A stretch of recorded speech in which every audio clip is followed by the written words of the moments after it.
Hello, everyone. Welcome to this ZP_Logic tutorial video. Today, we'll learn how to use the universal bus function in ZP_Logic to streamline your data analysis.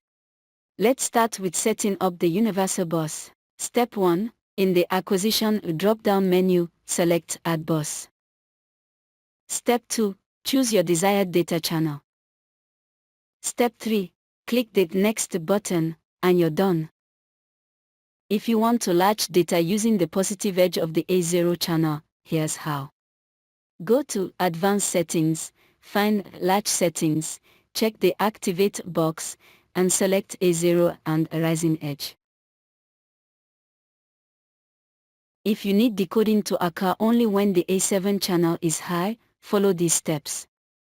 In Advanced Settings, go to Chip Select Settings, check Enable, and select B7 and High Level. That's it. We hope this tutorial was helpful. Don't forget to subscribe for more tech tips and tricks.